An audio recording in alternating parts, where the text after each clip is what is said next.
Hey guys, what's going on? Today we have another... That's way too fast. Hey guys, today we have another Crown Tundra rumor. This rumor has been circulating the internet since Thursday afternoon, at least for me. I'm on the East Coast of the United States. We're gonna get my first thoughts and I'll let you know what those are. Hello there. I have been working on the Spanish translation of the Crown Tundra for the last few months, and I would like to share some details about its story, characters, and legendary Pokemon. As I fully understand that perhaps these latest trailers have not completely sold the game to you, as it is true that they're keeping a lot of information in secret. Thank you, that's really good. I'm happy to know that there will be more information. I mean, I personally think there will be more. I think the Pokemon Company has been doing a pretty good job of, after Gen 7, kind of reeling it back in and only showing certain things that they want to base their marketing around, and then actually giving us something to get excited about when we finally buy the game. I mean, Generation 7, we all know, released pretty much everything, so when the game actually did drop, there was nothing. There was nothing exciting. There was like 4 evolutions and then a couple of UBs. I fully expect there to be a lot of stuff in the Crown Tundra that has not been revealed to us in so far in the trailers. I've got some friends who are getting kind of soured by the Pokemon Company and their release of their trailers, but I'm holding faith that there will be some really good surprises. If you want to look back just a few months, when the Isle of Armor dropped, at the end of the campaign of the Isle of Armor, Pokemon follow us. That's what we've been asking for so long, and that was not in any of the trailers, any of the marketing material, so I think they're gonna do us right? I'm sure you've all seen the data mine by now, and with it all of 4 Crown Tundra chapter titles, so I'd better start talking about the first one. Okay, so there's gonna be chapters. That's cool. I like that. I think, how many chapters would you say were in the Isle of Armor? Maybe 3? So the first chapter title is going to be A Legendary Tree of a Legendary 3. Okay, that's a little corny. Let's talk about the protagonist of this chapter, the Galarian legendary birds. I don't know about you guys, but I'm very excited after that last, the main trailer, the main English US trailer last week. There was footage of the birds flying in the overworld. I cannot tell you how excited I was, because that looked exactly like the dragons in Skyrim when they fly overhead. All you gotta do is knock your arrow, let go, and you're in full-on combat with these creatures. We could be looking at something like that for the Crown Tundra. I'm not saying, but I mean, I'm saying that's pretty awesome. This trio has traveled the world for centuries. Although they once found a home among the royal family of Galar, years before the monarchy was established in the region, this peculiar trio settled in different parts of Galar. Cool, I like that. Yeah, that's cool. You know what's gonna be interesting about the Crown Tundra is that, and specifically about these legendary birds, is that when Generation 1 came out and we had these legendary birds, there was no lore attached to them. The only lore we got was in Generation 2 with Lugia. And even that was in the movies, right? That wasn't game canon. I'm all about the game canon. What I'm hoping for is to get some actual backstory into these creatures. Another sidebar, the best thing about Galar forms, the best thing about Alolan forms, any of these regional variants, is that they give old Pokemon that were previously uninspired, Gen 1 Pokemon primarily, and giving them new life, giving them updated aesthetics, themes. They're really making them more than just like, I don't know, a bird, right? Okay, first up, Galarian Articuno nested deep within Glimwood Tangle, causing many psychic-type Pokemon to start living there as well. So it must have some sort of like some sort of like aura around it that attracts Pokemon of similar types. Galarian Zapdos nested on what we now know as Route 8. I don't even know where that is. Route 8 in Galar. This caused many fighting Pokemon to settle there. Is that... Let's look it up real quick. Okay, that's where you get Phalanx. That's where I think there's all sorts of rock types, fighting types. I'm looking right here. We got Golett, Girder, Pawniard, Boulder. Honestly, there's only one type of fighting type Pokemon there. I mean, you get Phalanx, you get Girder. I'm looking at the listing right now. There's not a lot of fighting type pokes. I guess there's Throw, Sock, but that's on the other route. That's a little fishy. However, you know, things don't have to be perfect, and I know for a fact the Pokemon Company is definitely not consistent with all of their lore. So that's a little fishy. Galarian Zapdos attracting fighting type Pokemon to Route 8. Not buying it. Galarian Moltres nested on Route 9. Outer Spikemuth. Okay, I have a general idea where that is. Where many years later, Spikemuth would be built.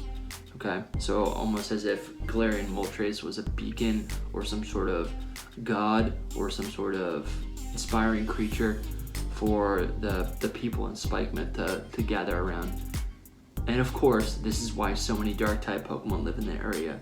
Okay, after Zapdos, I'm a little tempted to fact check that right there, but I'll move on. We'll continue.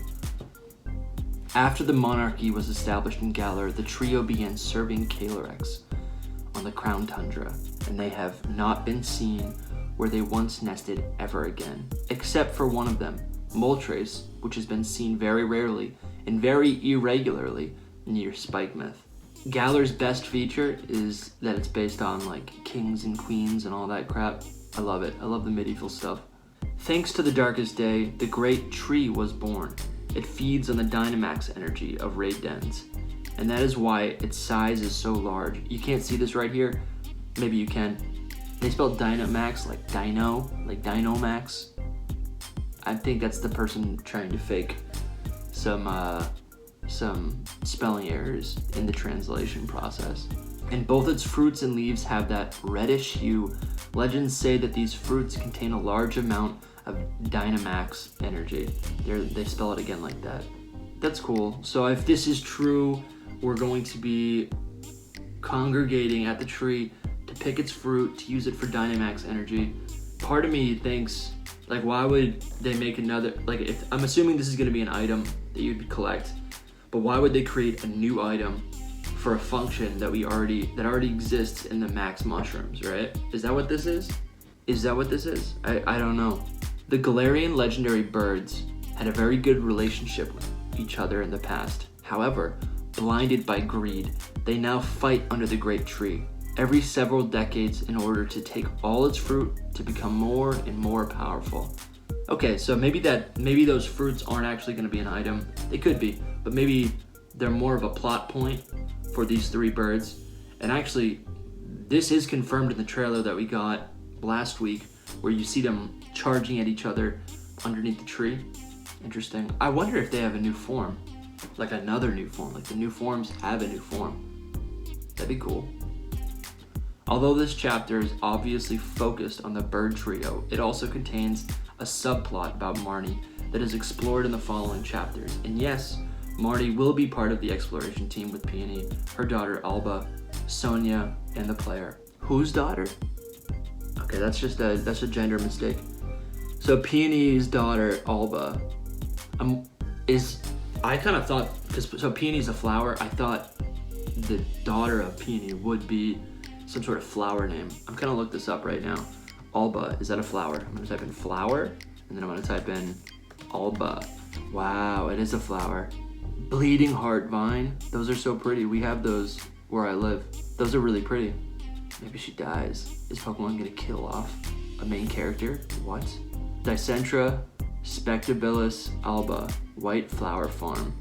The fact that Peony's daughter's name is Alba is either a stretch and this person did their research, or this could have some credibility, because I like that name. It's a pretty name, it's a flower, it's a pretty flower. Okay, anyways. So Marnie will be part of the exploration team with Peony, her daughter Alba, Sonia, and the player. Great. To stop the fight between the birds, a special melody is needed called the Royal Melody, which is said to have been played by the ancient kings of Galar. Here we go. The ancient kings of Galar to please the trio. You will have to explore different locations of the Crown Tundra and search for clues about the origin of this melody, as it seems that it fell into oblivion. Yes. Yes, we're getting Oblivion. We're getting Skyrim. And there is no longer a trace of its scores. Wow, this is cool. This is going to be a lot of fun. If we can, people love to hate on Pokemon, but the music, the game music has always been gorgeous, absolutely gorgeous. I would love to hear some, we're going to love to. If this is real, we will get new music, and each song is going to have a full version. It's going to be gorgeous. After finding them, you will need to escort. It's going to be like Ocarina of Time, right? Like you get a new song, you play the song, something crazy happens. We don't have HMs anymore.